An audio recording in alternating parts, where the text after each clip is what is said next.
हाँ तो बच्चों, ज्योमेट्री में हम आपको कुछ बताए थे, वो हम केवल आपको याद दिला रहे हैं कि क्या क्या बताए थे। तो उसमें हम बताए थे पॉइंट्स, व्हाट इज पॉइंट। तो पॉइंट के बारे में क्या बताए थे कि इसमें कोई डायमेंशन नहीं होता। डायमेंशन का मतलब है कि इसमें लेंथ नहीं होता है, ब्रेथ नहीं होता है, यानी स्पेस वो नहीं लेता, लेकिन वो लोकेट करता है किसी भी पोजीशन का, वो एक लोकेशन है। और उसको एक शार्प पेंसिल से उसमें हम लोग क्या करते हैं, एक परफेक्ट साइन बनाते हैं, एक परफेक्ट साइन, तो उसको पॉइंट करते हैं। ओके, अच्छा, पॉइंट को डिनोट कैसे करते हैं? कैपिटल लेटर से, ये बताए थे, कैपिटल लेटर से पॉइंट को डिनोट करते हैं, जैसे capital A, capital B, capital C, etc। Okay, चलो अब उसके बाद लाइन के बारे में आपको बताए थे कि लाइन क्या है। तो a line is a straight path. ये क्या है? एक स्ट्रेट पाथ है, एक स्ट्रेट मतलब था सीधा। लाइन का एक सीधा पाथ की तरह है, एक सीधा रास्ता की तरह है। बट इसमें क्या होता है, थिकनेस नहीं होता, मोटाई नहीं होता। ये इसका खास बात है। और इसका खास बात क्या है, एंड नहीं होता उसका। ये नहीं कि ये कुछ दूरी के बाद वो खत्म हो गया, वो लाइन नहीं हुआ, एक स्ट्रेट पाथ हुआ, उसको हम लोग कहते हैं लाइन। ओके, ये भी बता दिए थे। और इसमें खास बात क्या, दोनों तरफ डायरेक्शन, दोनों तरफ बढ़ने की इसमें होती है।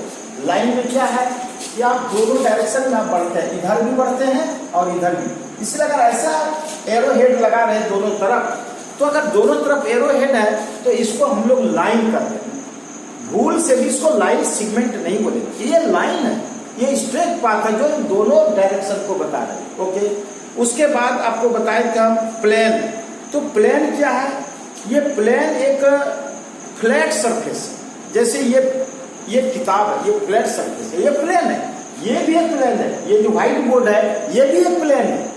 तो प्लेन क्या है? फ्लैट सरफेस को ही हम लोग प्लेन करते हैं। ओके, प्लेन हो गया। उसके बाद है लाइन सेगमेंट। तो लाइन सेगमेंट क्या करते हैं, जब किसी लाइन को अगर हम एक विशेष पॉइंट से इंगित करते हैं, इसका खास डिस्टेंस अगर हम इसको लेते हैं, तो खास डिस्टेंस ये A to B जो है, ये लाइन सेगमेंट का है। तो लाइन सेगमेंट के बारे में समझ गया, लाइन सेगमेंट क्या है। उसके बाद ये बता दिए थे। लाइन सेगमेंट के बाद आप चले आइए रेज। रेज में खास बात क्या है कि रेज में दोनों तरफ एरो नहीं होता है, उसमें एक तरफ एरो होता है रेज में। ये इसका डायरेक्शन बता कि किस तरफ वो इंगित कर रहा है, ये खास एरो होता है। और इसका क्या होता है, एक पॉइंट जो है वो परफेक्ट पॉइंट होता है, इस पॉइंट से इस तरफ, ये परफेक्ट पॉइंट होता है। जो नॉन पॉइंट होता है, ज्ञात हुआ पॉइंट होता है, यानी जानकारी में रहता है ये पॉइंट। इधर जानकारी में रहता है कि कितनी डिस्टेंस को बताएगा। रे का मतलब होता है डायरेक्शन बताना। ओके, तो रे हो गया। यहां तक आपको बता दिए थे। अब आपको जो बताना है वो बताना है प्रॉपर्टीज ऑफ लाइन। लाइन का प्रॉपर्टी क्या है? तो लाइन तो हम बता चुके पहले कि लाइन क्या है, तब उसकी प्रॉपर्टी जानेंगे। तो लाइन के बारे में ये क्या, यही तो लाइन है जो दोनों तरफ इसको एरो, इसकी क्या प्रॉपर्टी है? तो इसका फर्स्ट प्रॉपर्टी है an unlimited number of lines can be drawn through a given point. यानी कोई भी एक पॉइंट है, ये पॉइंट है मान लीजिए, इस पॉइंट से होकर आप इनफिनाइट आप लाइन को ड्रॉ कर सकते हैं। देखिए, देख लीजिए, एक लाइन ऐसे ड्रॉ कर दिए, एक लाइन ऐसे ड्रॉ कर दिए, एक लाइन ऐसे ड्रॉ कर दिए, एक लाइन ऐसे ड्रॉ कर दिए। तो आप क्या देख रहे हैं, पॉइंट एक ही है, लेकिन उस पॉइंट से होकर के हम लोग क्या किए, इनफिनाइट अनेकों लाइन को ड्रॉ कर सकते हैं। तो ये लाइन का एक प्रॉपर्टी है, खास प्रॉपर्टी है। ओके, सेकंड क्या है, 2 points determine a unique line. 2 point जो है, जैसे ए और बी, जिसको लाइन सेगमेंट बोलते हैं, ये डिटरमाइन पॉइंट है, यानी यह एक खास पॉइंट है। तो खास पॉइंट के बीच का जो ये लाइन है, इस अगर ये डिटरमाइन पॉइंट से डिनोट किया हो तो इस बीच के लाइन को हम लोग लाइन सेगमेंट करते हैं। तो इसमें सेकंड प्रॉपर्टी क्या होगा, two line in a plane, two points determine a unique line, यानी अगर कोई यूनिक लाइन है तो ये दो पॉइंट को डिटरमाइन करता है।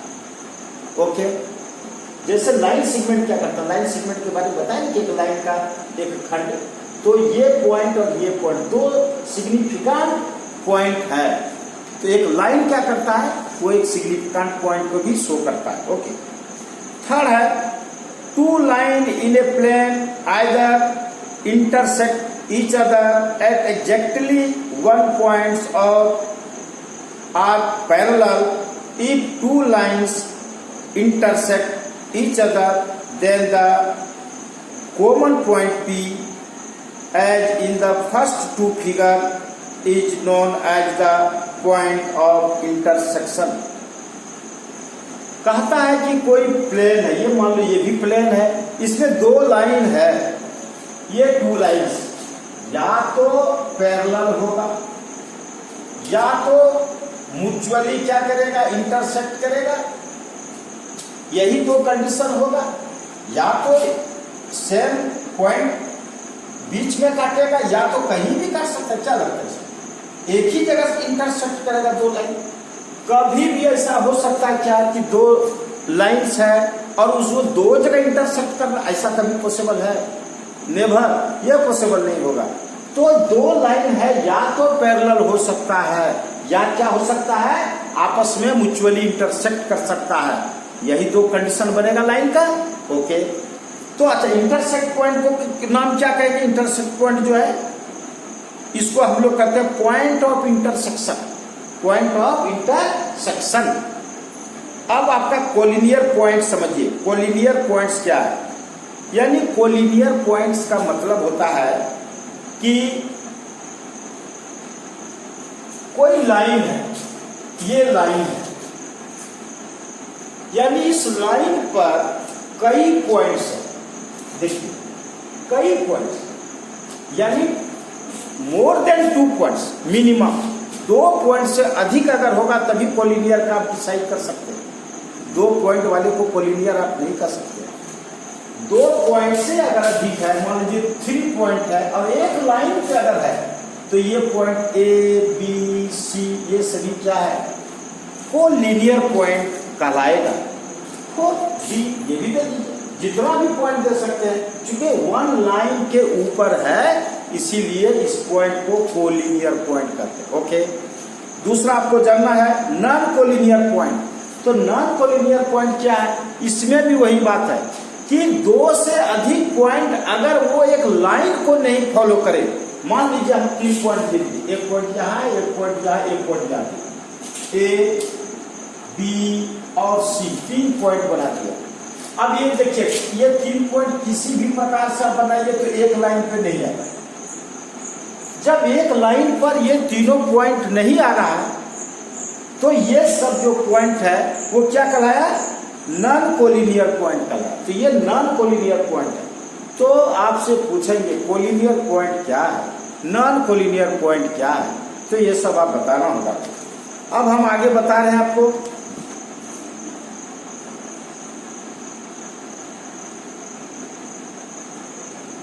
हाँ, कॉन्करेंट लाइन। कॉन्करेंट लाइन क्या है वो देखिए, यानी किसी खास पॉइंट से होकर, देखिए ये खास पॉइंट से होकर कितना लाइन गुजर सकता है। अगर आपसे पूछा जाए एक पॉइंट से होते हुए कितना लाइन खींच सकते हैं, यानी how many line draw the how many line if any one point, किसी एक पॉइंट से होकर कितने लाइन को ड्रॉ कर सकते हैं, इनफिनाइट कर सकते हैं, अनंत कर सकते हैं।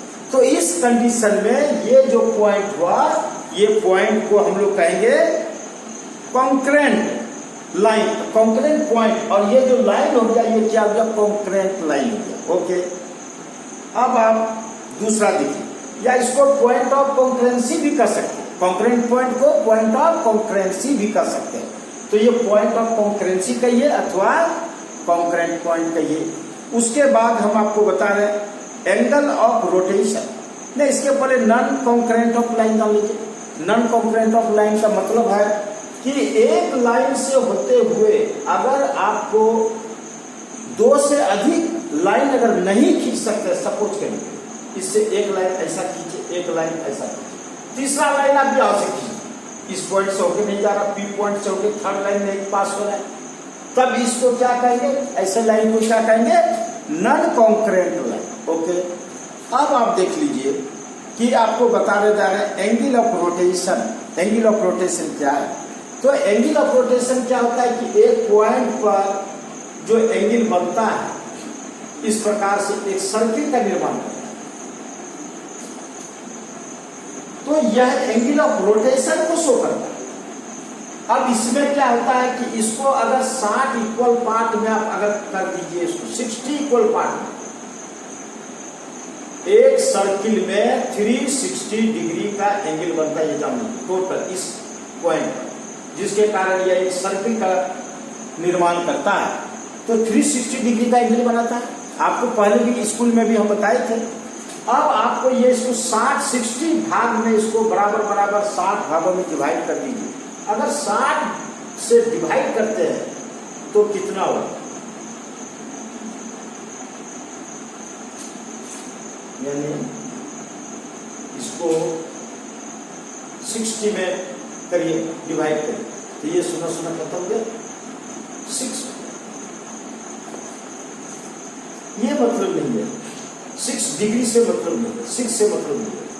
कहने का मतलब है कि जो इसका 60 से अगर आप डिवाइड करेंगे एक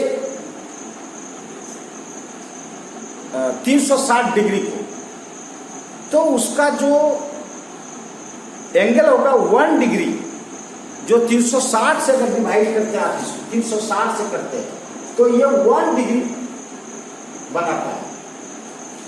तो 360 डिग्री को किससे डिवाइड करना है, 360 से डिवाइड करना है, तो 1 पार्ट जो होता है वह 1 डिग्री कहलाता है। ओके, अच्छा 1 डिग्री को भी डिवाइड करिए आप, तो 1 डिग्री को आप इसको 60 से अगर आप उसको डिवाइड करते हैं तो 1 डिवीजन जो होता है उसका वो 1 मिनट कहलाता है। डिग्री को तो आप डिनोट करने जानते हैं, डिग्री को एक छोटा सा पॉइंट देके नहीं किया जाता है, इसको एक प्रकार का ये कहिए सर्किल के रूप में बनाया जाता है, ओ के रूप में दिखाया जाता है, 0 के रूप में दिखाया जाता है, स्मॉल 0 को, उसी को डिग्री का ये सिंबल है। तो 1 degree equal to 60 minute, minute में एक सिंबल लगा देना, एक डैश लगा दोगे तो यह मिनट होगा। यानी अगर तुमसे पूछा जाए कि 1 डिग्री में कितना मिनट होता है, 60 मिनट होता है।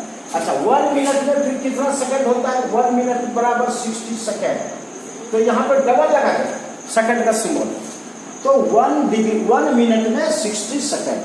तो ये चीज आपको जानना जरूरी है कि 1 डिग्री क्या है, फिर 1 डिग्री में कितने मिनट होते हैं, फिर 1 मिनट में कितने सेकंड होता है, ये चीज जानना, सिंबल भी जानना जरूरी है। यहां तक हो गया।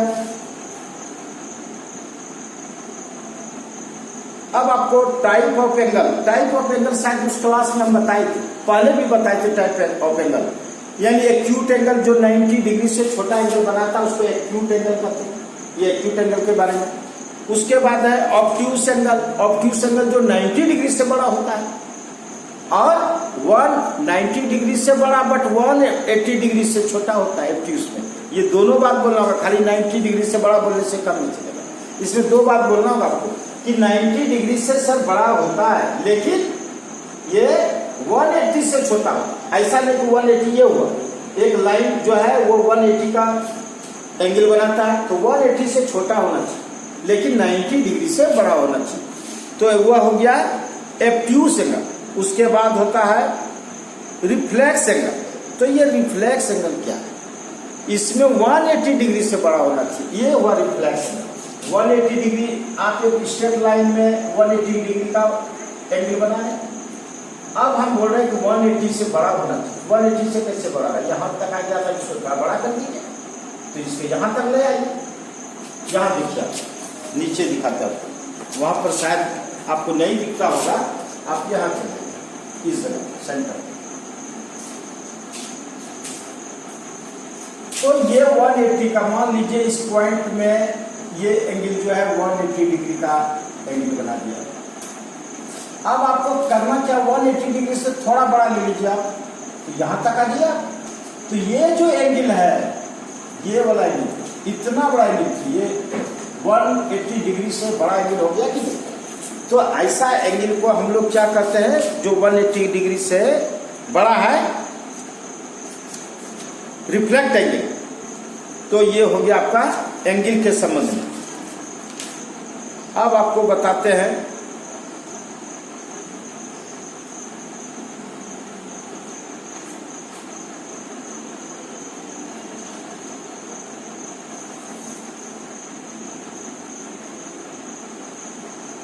अच्छा, कंप्लीमेंट्री एंगल बताया था आपको, कंप्लीमेंट्री एंगल, कंप्लीमेंट्री और सप्लीमेंट्री एंगल तो जान लीजिए फिर से, अगर बताए भी तो भी जान लीजिए, बहुत इंपॉर्टेंट है कंप्लीमेंट्री। कंप्लीमेंट्री क्या है वो देखिए। मान लीजिए कि कोई 90 डिग्री का एंगल है, तो पहले 90 डिग्री का एंगल हम बना देंगे। ये 90 डिग्री का एंगल है, मान लीजिए ये 90 डिग्री का एंगल है, ओके। तो इसमें से कोई एक एंगल बना दीजिए पहले। ये कितना डिग्री का एंगल है, ये सपोज करिए कुछ थीटा है, तो ये थीटा है, तो ये कितना होगा, 90 डिग्री में थीटा को घटा दीजिए। तो ये 90 डिग्री माइनस थीटा जो एंगल हुआ, इसका क्या नाम है बोलिए? इसी को बोलते हैं कंप्लीमेंट्री एंगल। तो कंप्लीमेंट्री एंगल समझ गए? अगर आपसे ये पूछा जाए, ऐसा समझिए, इसी को सेकंड टर्म में समझिए। मान लीजिए 90 डिग्री का एंगल है और ये पता है आपको, ये वाला पता है, ये थीटा है, फिर ये इसको कंप्लीमेंट्री एंगल कहेंगे। ये इसको कैसे निकालेंगे, 90 डिग्री अब माइनस थीटा। तो यह जो है ये एंगल इस एंगल का कंप्लीमेंट्री है, इसमें इस एंगल का ये एंगल कंप्लीमेंट्री। ये ध्यान देना कि ये कंप्लीमेंट्री किसका है, क्योंकि ये इस एंगल का ये कंप्लीमेंट्री। क्यों इसका कंप्लीमेंट्री है? क्योंकि ये दोनों मिलकर के तब 90 डिग्री को पूरा करता है। और यहाँ पर कौन सा कंप्लीमेंट्री एंगल है, थीटा नहीं है, 90 degree minus theta complementary angle है। क्यों? क्योंकि ये मिलकर के थीटा को 90 डिग्री बनाता है, इसलिए इसको कंप्लीमेंट्री एंगल कहते हैं। ओके, कंप्लीमेंट्री एंगल समझे। अब सप्लीमेंट्री एंगल को देख लीजिए। तो सप्लीमेंट्री एंगल किसको बोलते हैं? जब 180 डिग्री का, इसको फिर मिटा देता है। देखिए अब सप्लीमेंट्री एंगल के बारे में समझिए। सप्लीमेंट्री में क्या होता है कि 180 डिग्री को आप दो पार्ट में पहले बना दीजिए, एंगल ले लीजिए, और एक एंगल को नॉन एंगल मान लीजिए कि ये सपोज करिए थीटा डिग्री है। तो रेस्ट कितना होगा, क्योंकि वो हम जानते हैं कि टोटल एंगल कितना बनता है, एक लाइन पर 180 डिग्री का एंगल बनता है। तो 180 डिग्री में थीटा माइनस करिए, 180 डिग्री माइनस थीटा, ये जो एंगल है 180 डिग्री माइनस थीटा, ये सप्लीमेंट्री डिग्री, सप्लीमेंट्री एंगल। तो सप्लीमेंट्री एंगल क्या है, समझ में आ गई बात कि 180 डिग्री माइनस थीटा को सप्लीमेंट्री। तो ये किसका सप्लीमेंट्री है? ये थीटा का सप्लीमेंट्री है। क्यों थीटा का सप्लीमेंट्री है? क्योंकि ये इसके मिलने से ये 180 डिग्री बना देता है, इसके मिलने से 180 डिग्री माइनस थीटा, ये एंगल अगर इसके साथ जोड़ देंगे तो ये कितना फॉलो, वो कितना एंगल बना देगा, 180 डिग्री का बना देगा। तो ये सप्लीमेंट्री एंगल हुआ। तो इस प्रकार से आपको फिर हम ऐसा करते हैं, इसका हम फोटो करके, वीडियो इसका फोटो करके भेज देते हैं आपको, तो आपको और अच्छा लगा समझने में। तो इतना ही है इस चैप्टर में, बाकी फिर आगे हम नेक्स्ट चैप्टर बताएंगे। ठीक है, धन्यवाद।